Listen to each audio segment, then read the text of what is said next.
What's going on? We back with another video. Before we do anything else, all praise to the Most High. As always. Today we have more court and more ignorance, more life sentences going around. Well, I can't even say this is a life sentence. They just got life. They ain't even sentenced them. But anyway, let's get right into it. We got YNW Melly. Why has YNW Melly been denied 5 times? We denied bond 5 times. I guess we're gonna figure it out. Let's hope Trap Lord Ross got some insight on this. I hope this new video. By 2018, the close-knit friend group that had once fueled YNW's rise to fame was irreparably fractured, and what had begun as a brotherhood had quietly decayed into a situation where it was no longer a question of if something would happen, but when. In late October, back in their home state of Florida, the YNW crew headed to a recording studio in Fort Lauderdale called New Era. Allegedly, the tension was also present that very night, and during the later police investigation, Melly's ex, Felicia Holmes, claimed that she had overheard that either Sack Chaser or Juvie had actually dissed Melly in a rap during their studio session. Later that night, in the early morning hours of October the 26th, at around 3:20 AM, they left the studio with 2 cars, a grey Jeep SUV and a red Mitsubishi SUV, this moment being captured by the studio's security cameras, which showed how the grey Jeep had Bortlen in the driver's seat and Sack Chaser next to him, Juvie in the back behind him, and Melly in the left rear seat behind Bortlen. In hindsight, that positioning feels both symbolic and strategic, with the alleged aggressors on one side, Bortlen having control over the vehicle, while Melly being tucked in the back seat with direct aim on both of their alleged victims, while Sack Chaser and Juvie were on the opposite side, Sack Chaser sitting in the front, still projecting authority and unaware of what was about to unfold. Meanwhile, the red Mitsubishi was packed with their childhood friends and YNW affiliates, including Dontavius Withers, aka YNW Taliban, Adrian Davis, aka YNW Big Bank, or AD, and Jacoby Mills, aka YNW Bobby, and Trevion Glass, aka YNW Fetty. Interestingly, Jacoby Mills would later tell police how he was about to enter the grey Jeep instead, but something or someone had stopped him, according to Jacoby, that being God himself. I'm gonna tell you some crazy. I tried to go get in the car with, what's the name of them, because Juvie had to go back inside and get some weapons and whatever. So I tried to go get in that car, but when I tried to grab the door, I got pushed back to the red car, but nobody was there. Who pushed you back to the red car? Nobody. This God. I'm letting you know now, this is God. I did it a second time to make sure I wasn't tripping. So I tried to do it again. That put me back over there to the red car. However, as Jacoby himself would later tell investigators, he's a blood cousin of Bortlen, which paints this rather wild explanation in a different light, as Jacoby would later clearly try and steer blame away from his cousin. In that context, the claim that God pushed him away could also potentially serve as a cover for the possibility that Bortlen had instructed him to get into a different car, a detail that, if true, suggests some kind of premeditation. You don't think Cortland did it, do you? I don't know. I'm gonna tell you straight up. To me, Cortland ain't living like that. That's my blood cousin. Cortland is my blood cousin. Auntie Fina, all that, yo, blood cousin, like, Bortlen not living like that. After leaving the studio, the 2-car convoy headed to the nearby city of Miramar, where they had been living together in the Sunset Lakes gated community. At around 3:50 AM, the red Mitsubishi arrived at the crossing of Miramar Parkway and at 184th Avenue and turned south to enter the Sunset Lakes community. What the hell just shake the ground over here, man? Miramar Parkway and at 184th Avenue and turned south to enter the Sunset Lakes community. However, the grey Jeep continued towards north, reaching Pines Boulevard and turning west, then turning south on US 27, until reaching the far west of Pembroke Road, a small and secluded stretch of road without streetlights. What unfolded next and how the group ultimately arrived at this remote location is still unknown. One widely discussed theory, however, is that Sack Chaser and Juvie may have been asleep, leaving Melly and Bortlen with the time and control needed to steer the vehicle somewhere they believe no one would see them. There, about 900 feet or a few hundred meters off US 27 highway, Sack Chaser and Juvie were allegedly shot and killed, and afterwards the car, including the dead bodies inside the car, was shot several more times from the outside, before Bortlen and Melly drove with the dead bodies back towards where they came from until... Man, bruh, I ain't gonna lie. If they did that, that was the stupidest way y'all could have did that, bro. That was a dumb. There's so many other ways you could have did that. Now, I ain't about to sit here and influence nobody to do nothing stupid. Don't do nothing stupid like this. Like, you could just stop hanging around people. But just hypothetically speaking real quick, just off the top of my head, you feel what I'm saying? maybe I shouldn't say, whatever. Just off the top of my head, you feel what I'm saying? If I'm Melly, I'm finna just be like, man, bro, what the hell is that? Just act like I hear something, like the tire messed up or something. Hey, bro, pull over real quick. What is that? Knowing that somebody probably gonna be like, get out. If they don't get out, it's better. If you was asleep, you and the driver get out. Boom, shut up the car from the outside. Or if they don't get out, boom, just walk. Never mind. Melly would allegedly exit the vehicle and make one of his greatest mistakes, placing a FaceTime call to his at the time girlfriend Mariah Hamilton, who was in the presence of her mother for later homes. Slow, During that bro. call, Melly would allegedly tell how he had been the victim of a drive-by shooting and how Sack Chaser and Juvie were dead. Afterwards, Melly would contact his friend, the rapper Fredo Bang, dropping him a pin of where to pick him up. Meanwhile, Bortlen would arrive at the hospital around 3:35 a.m, alerting the medical staff and a police officer that there were gunshot victims in his vehicle. Bortlen was then later questioned by the police, who he told that he had driven from the studio towards the Sunset Lakes when a car pulled up next to them and begun shooting. Bortlen would take the police to the alleged crime scene, but despite the police canvassing several miles of the road, there was zero evidence that any shooting had taken place, nor were there any reports of gunshots coming from the area. This was only the beginning of Bortlen's story beginning to fall apart like a house of cards. The police eventually got their hands on the security footage from the studio, figuring out that there was a missing passenger that Bortlen had conveniently left out of his story, this of course being Melly. Melly's alleged phone would also corroborate his movements, not only showing that he had travelled in the car driven by Bortlen, but that the car had travelled to the actual location of the shooting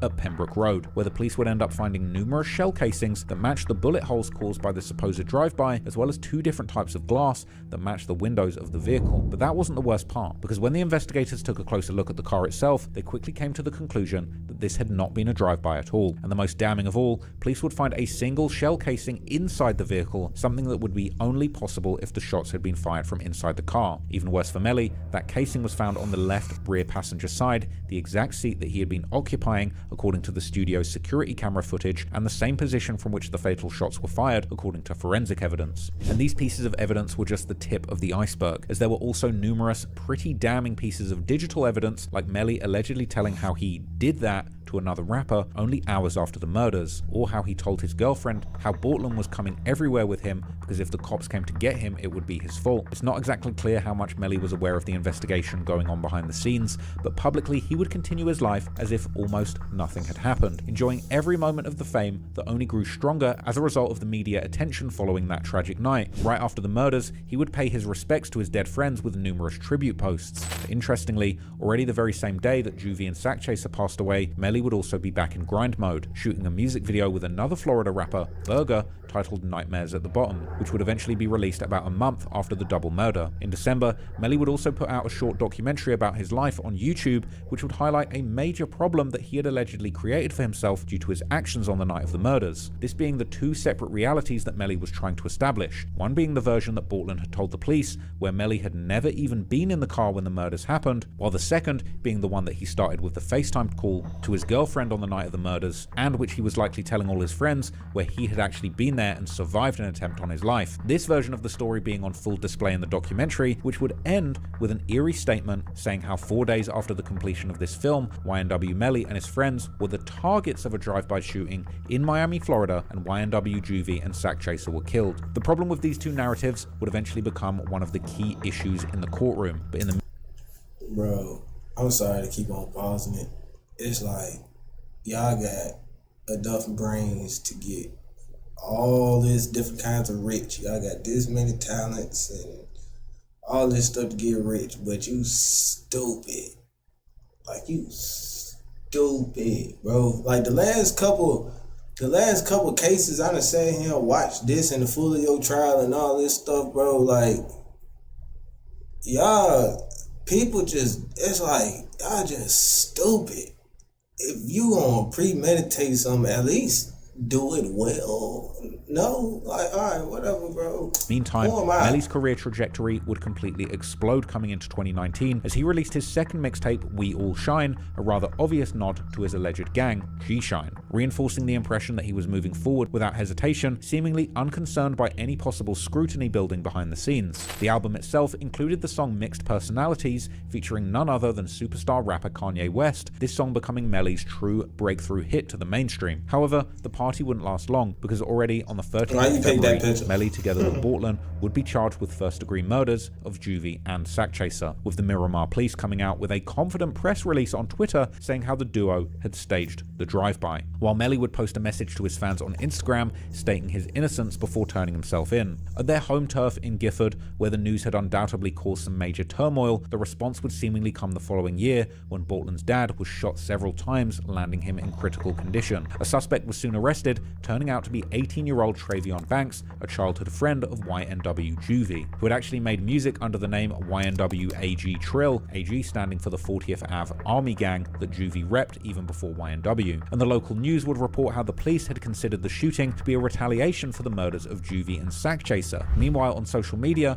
Juvie's other childhood friend, YNW Doo-Wop, would soon make an ominous statement that if Melly was out, he would have been next on the chopping block. But while street justice came relatively quickly, as we know now, the arrest of Melly and Bortland would start one of the most infamous legal cases in rap history, and one that's still ongoing 7 years later. And one where, despite all the evidence we've explored, the odds of Melly avoiding a conviction remain disturbingly high.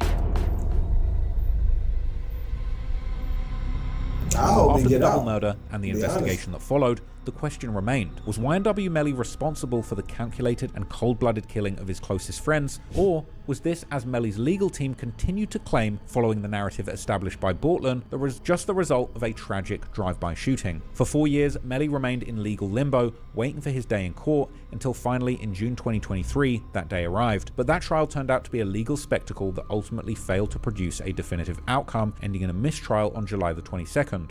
We are still unable to reach a unanimous decision.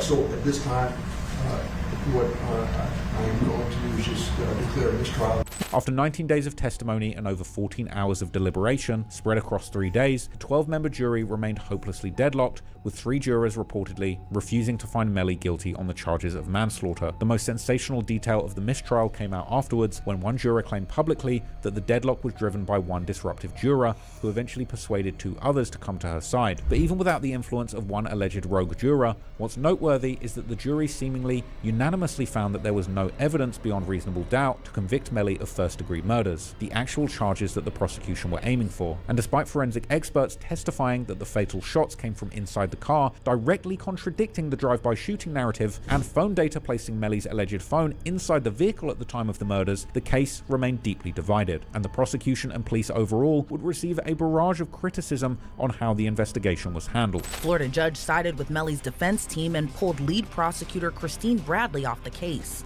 It's a huge win for the rapper's defense, who claimed Bradley allegedly covered up a report that the investigation's lead detective had asked a Broward County Sheriff's deputy to lie about being present while serving a search warrant. Detective Moretti said to Deputy Morell, "You need to say you were here when I served that search warrant."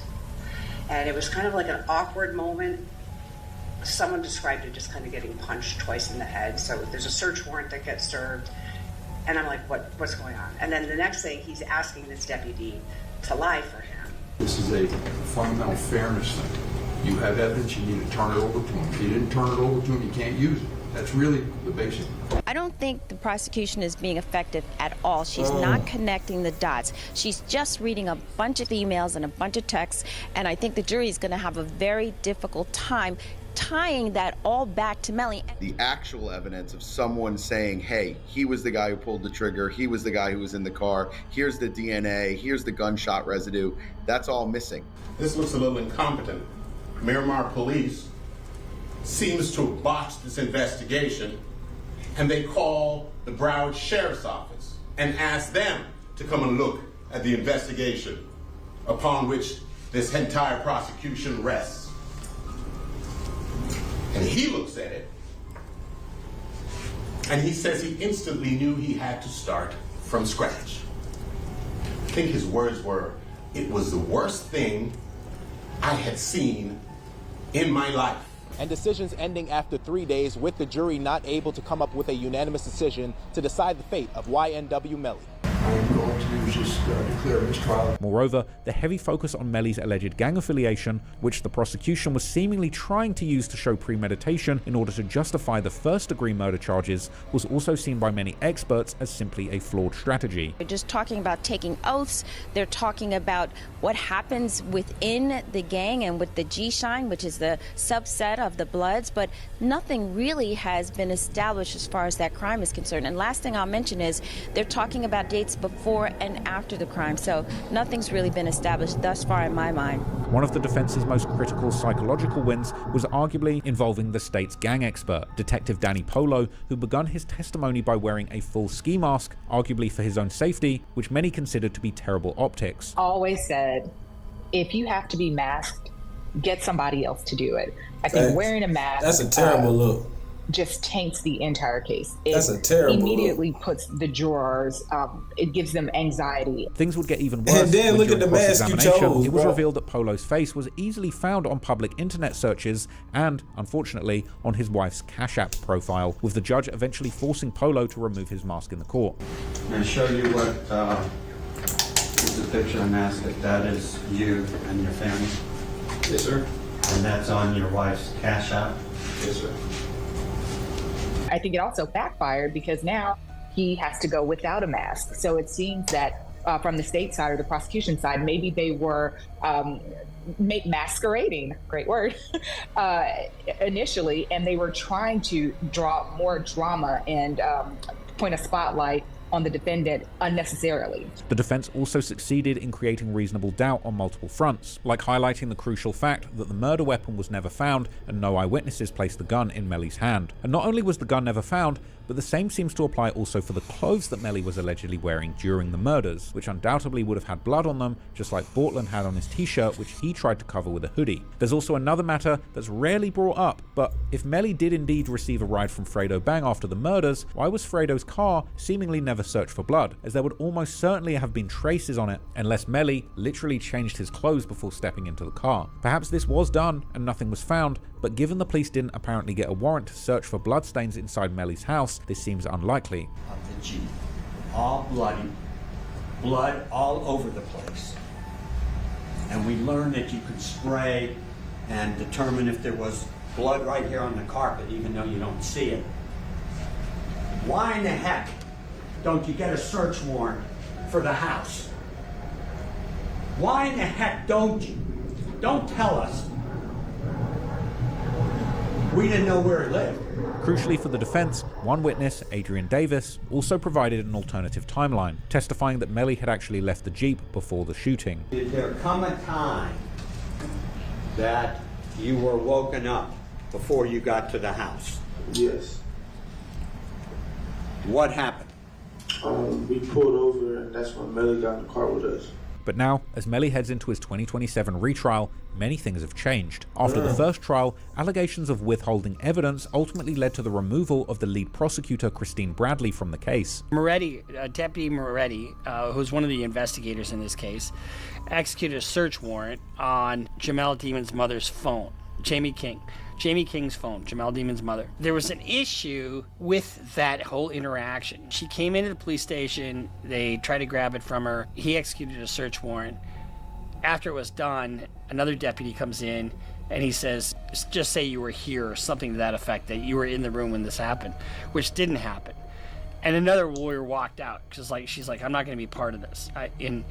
And so that was never turned over to the defense. And later, in August 2025, Melly would request to change his entire legal team due to the prosecution entangling one of his representatives at Raven Liberty into the criminal investigations around him. This may have backfired on the prosecution in a major way though, because as a replacement, Melly retained Drew Findling, the famed billion-dollar lawyer whose involvement will likely change the legal landscape around the case significantly. Findling, who has famously even represented the current president of America, Donald Trump, is a specialist in navigating the intersection of rap culture and the criminal justice system. He would represent Waka Flocka in a case where a firearm was discovered in his luggage during an airport security check, with him securing a not guilty verdict by successfully arguing that the rapper had accidentally taken his wife's bag to the airport. And while representing Cardi B in her widely publicized strip club brawl, in which she was accused of assaulting 2 women who had allegedly been intimate with her partner Offset, with Drew Findling negotiating a sweetheart plea deal that ultimately resulted in just 15 days of community service. But perhaps most notably, with regards to Melly's case, Findling also represented Stephen McAllister, a man who was accused alongside a co-defendant of a robbery homicide. The state had a video of the crime, but without key witness testimony that they failed to secure, they could not definitively prove who was behind the mask or who fired the fatal shot, and that trial ended in an acquittal too. And most recently, Drew Findling was famously retained by none other than rap superstar Lil Durk to represent him in his federal murder for hire case. And while even Findling might not be able to save Durk from his federal nightmare, defending Melly in a state murder case is a completely different reality altogether. So my question is, I guess you're gonna get it at the end of this video, but why he keep getting denied bond then, bruh? Y'all ain't, is it cause of Portland? Then he took a plea deal, so maybe that's why, but still, bro, that man been locked up for almost 10 years or something like that. September 2025, Melly's alleged accomplice YNW Bortland, aka Cortland Henry, took a plea deal, avoiding the murder charges but pleading no contest to the lesser accessory after the fact charges, meaning that he wouldn't admit guilt to anything but also decided not to fight the charges, receiving 10 years in prison minus 1,340 days, or about 3 years and 8 months that he'd already served in jail, plus 6 years probation. It seems that even the judge in the case was surprised by how favorable the deal was, given that Bortland was originally facing multiple life sentences. However, for most people, the reason seemed obvious. Bortland was let off the hook so he would flip and ensure that Melly would be found guilty during the retrial, as even Melly's former lawyer Bradford Cohen would announce publicly soon after the news broke. A lot of times where guys are in the prison for 4 or 5 years awaiting trial and looking at a life sentence, and they're offered 10 years where they'll be home probably in another 3 years that he'll serve, he decides to flip and become a cheese eater. It is an individual's decision whether or not to become Chuck E. Cheese, and in this case, he has become Chuck E. Cheese. Is Chuck E. Cheese a mouse or a rat? I'm not sure. But long story short is he will be flipping, and it's going to make the case against YNW Melly a lot more difficult to win. These claims were based particularly on the part of his plea agreement where he promised to provide a sworn statement to the prosecution in order to, quote, explain his role. According to attorney John Phillips, who represents YNW Juvie's family in a civil lawsuit against Melly, Bortland, and several others, it's likely that Bortland will be called to testify during Melly's retrial, and if subpoenaed, Bortland would no longer be able to invoke his Fifth Amendment rights against self-incrimination. That means if he were asked direct questions, such as whether Melly was present during the murders, Phillips believes Bortland would likely confirm the prosecution's version of events. As lawyer and YouTuber Bruce Rivers will comment on his channel, if that happens, Melly is indeed completely cooked. Theoretically, Phillips said Bortland could now be called as a witness in Melly's upcoming trial. He could testify for Melly or against Melly. But my guess is if he's agreeing to do a proffer, he's going to snitch. I expect that to be the case, Phillips said. If they subpoena him, he can no longer take the Fifth Amendment on these issues. A judge can't compel him to testify now because double jeopardy's attached. Just ask, did Mr. Demons, that's Melly, ever leave that car? Was he sitting behind you at the time of the shootings? A jury's going to watch him squirm, and I think he's going to say, yes, Mr. Demons was there. But if he say no, Melly coming home, bro. If he say no, Melly got out before that happened.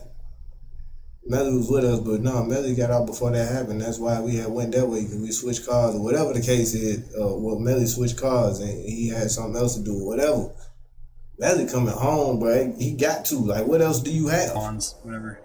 And that's the missing piece. So right now they have all this circumstantial evidence, and that's one of the reasons that he got a hung jury. With this, Melly's goose is kind of cooked. Now, I'm not a legal expert, and I would never claim to know more about the law than someone like Bruce Rivers, but I would just like to point out that it wasn't that long ago when another very high-profile murder case rested on the shoulders of a star witness who couldn't plead the fifth due to his deal with the prosecution, and all I'm saying is that didn't turn out too well for the prosecution in the end. This is because, as the attorney... Lil Woody a different monster, though. What is it? Hey man, nah, you can't compare him to Woody, bad boy. That man to sit there and talk to you like he a toddler. What does what did she say? Whatever that shit was, numbers. Why did you move your shoulders like that? Could they my shoulders? Phillips himself would admit, now that Bortland has been sentenced, there's little leverage that the prosecution has left against him. Bortland's own lawyer would also give a statement after the plea deal saying that he doesn't represent snitches and that Bortland would not be cooperating or testifying in Melly's trial, adding to that saying anyone who claims differently has not seen the plea deal and has no idea what they're talking about. It seems there's very little, if any, incentive for Bortland to testify against Melly, but a whole lot of incentive for him to not testify, given particularly that he will be out in the not-so-distant future, with the opportunity to continue his rap career, which could be worth hundreds of thousands, if not more, with the right music and marketing team behind him. And while someone like Gunna's career took very little blowback from him allegedly cooperating with authorities in a roundabout way, Bortland could very likely kiss his comeback goodbye if he actually did testify against Melly. The same sentiment was also shared by criminal defense attorney Safa Robinson-Ferrer when interviewed by the Law and Crime Network after the plea hearing. As far as I'm understanding it to be, is that through this proffer agreement, of course, the prosecution wants him to cooperate, but there's no negative sanction for him if he does not. There's not a positive that he will receive if he provides certain information, and there's not a negative that he would receive if he doesn't cooperate or if he doesn't give any additional information. I think considering the possible lifestyle that he lives, and of course we're in a no snitching environment. No, we're not no more. Demographics that he probably will not say much of anything at all. But rather than making a witness out of Bortland, the real reason why the prosecution decided to give him the plea deal may be because they didn't want to show their hand to Melly's defense before the retrial, given that their arguments against both Bortland and Melly would have likely been very similar. This sentiment was seemingly shared by one of Bortland's lawyers, who would give a further explanation to 1090 Jake about Bortland's plans of not cooperating, saying how neither side wanted the case to go to court before Melly's case. To be clear, his plea, his proffer, and anything surrounding it will have absolutely no impact on Melly's trial. I want to add just a little bit more background to what's happened over the past couple weeks. Neither defense nor the state wanted this case to go to trial this month. We believe that our case should be stayed until after Melly's appeals are resolved and his case is ready for trial, because our anticipation was that Melly's case would be tried before Bortland's. However, the judge denied our request for a continuance and denied our request to stay Bortland's case pending Melly's appeals.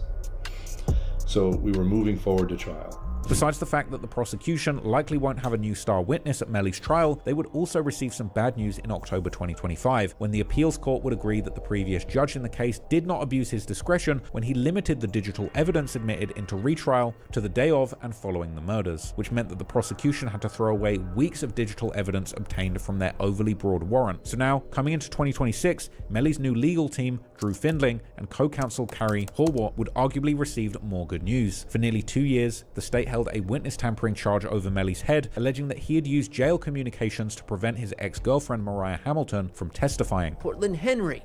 According to court documents, Melly, who does not get phone privileges while in custody, recruited another inmate named Terrence Mathis to help him talk to Henry. They also say Henry, who is on house arrest waiting for his own murder trial, allegedly delivered messages for Melly more than 100 times in the last year. Investigators say Demons would write notes and have them passed to Mathis, who would then call Henry and pass along Melly's instructions. During one of those calls, a detective heard Mathis giving directions to Henry to keep Rihanna away from court, and said Henry was clearly uncomfortable with getting those directions on a recorded call. Rihanna, investigators say, is a code name for Melly's former girlfriend, Mariah Hamilton, who has not been cooperative with the state's investigation so far. But finally, on the very eve of jury selection for that trial, prosecutors effectively dropped all charges related to the witness tampering. State attorneys confirming the witness tampering charges dropped against the rapper. Before that announcement, the jury selection was expected to take place tomorrow. that man would out. comment on the decision, characterizing it as an admission that no crimes had occurred, despite Melly being held for 652 days on those specific allegations. The prosecution would strike back with a statement where they seemed to imply that the actual reason was so that the evidence from the witness tampering trial could be used against Melly during the murder trial to establish his consciousness of guilt. But in reality, it's likely that the prosecution never wanted to go through with the witness tampering case in the middle of their murder prosecution, and that this was all just a bluff until the very end, which Melly's defense would call out, forcing the prosecutors to ultimately fold, as argued by a Florida criminal defense attorney, Lisa Figueroa. I didn't expect the tampering case to go to trial. It's just not common for them to really be pursuing a tampering case when they have an active murder case, especially that is high profile and everyone's watching it. You risk putting this whole case and all the case facts out in front of potential jurors before the other trial comes forward. So they have to decide. It's a strategic game of chicken, really, and the defense held the line and ultimately the state folded. However, one key factor that's very important for the defense was seemingly confirmed during the witness tampering case, this being the fact that Melly's ex-girlfriend Mariah Hamilton, who was doing everything to evade the prosecution during the first trial, is still not cooperating, as she was once again labeled by the prosecution as a hostile witness, this seemingly also playing a key part for why the prosecution decided to drop the witness tampering charge. This is arguably crucial for the defense, as both Hamilton and her mum, Felicia Holmes, seem to hold some key evidence for the prosecution, as becomes evident from the messages that Holmes sent to people allegedly involved in the murder, such as Bortland, as well as from both Holmes and Hamilton's initial talks with the investigators. However, their refusal to testify about that alleged evidence in court has so far played very well for the defense. So well, in fact, that Felicia Holmes' hostile testimony during the first trial arguably weakened the prosecution's case considerably, as it would paint them as bullies going after ordinary law-abiding citizens. When you first took the stand, you said, "I feel threatened." Yes, sir, I do. Who do you feel threatened by? Objection, Your Honor. Christine Bradley, the prosecutor's office. This prosecutor? Yes, I do. Thank you.